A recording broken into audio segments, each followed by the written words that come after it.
আমার ব্যথা ট্যাথা কম লাগে। তো আমি খুশি হতাম উনি আমাদের মাননীয় অর্থমন্ত্রী স্বাধীন ভারপ্রাপ্ত, উনি যদি বাজেটটা ডিসকাস করতেন। খ্যাতনামাও নই কিংবা কুখ্যাতও নই যে আমার সম্বন্ধে আলোচনা করা উচিত। আলোচনা করা উচিত বিষয়বস্তু নিয়ে, ব্যক্তি নিয়ে। তো ওই সময় নষ্টটা হলো আর কি। এটা একদমই বাঞ্ছনীয় নয়। এখন যেটুকুনি সময় অর্ধ বাজেট পেশ হয়েছে, অন্তর্বর্তীকালীন বাজেট, কিন্তু এই বাজেটেও সেই ভাতার একটা কোথাও গিয়ে একটা মাত্রা বাড়ানো হলো, পাশাপাশি যারা মাধ্যমিক পাস তাদের একটা বেকার ভাতাতে তৈরি করা হলো। আপনার কি কোথাও কি মনে হচ্ছে যে একদিকে যখন কেন্দ্র নতুন প্রজন্মের দিকে বাজেট করছে, সেখানে রাজ্যে একেবারে তার পরিপন্থী? দেখো, এই জনকল্যাণমূলক প্রকল্পের বিরুদ্ধে আমার কিছু বলার নেই।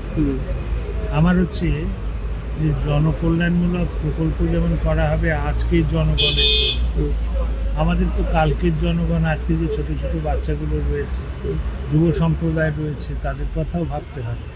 সুতরাং দীর্ঘমেয়াদী উন্নয়নের জন্য ভাবতে হবে। এই বাজেটে এবং তৃণমূলের বাজেটে আমার মেইন সমালোচনা হচ্ছে এই সমন্বয়টা ওরা রাখেন। ওরা খালি জনকল্যাণমূলক করেই প্রকল্প করে মানুষকে হক চকিয়ে দিয়ে ভোট জেতার চেষ্টা করে, কিন্তু ও তো চলতে পারে না বেশি।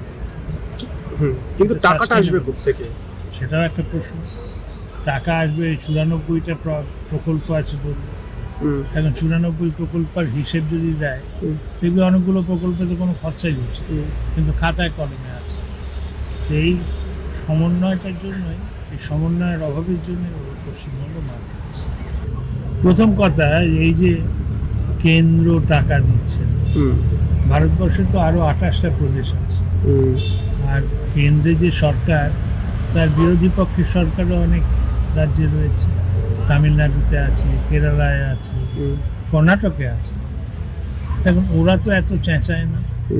পশ্চিমবঙ্গের ক্ষেত্রে আমরা বাম আমল থেকেই দেখে এসেছি, সবসময় দোষ হয় কেন্দ্রের।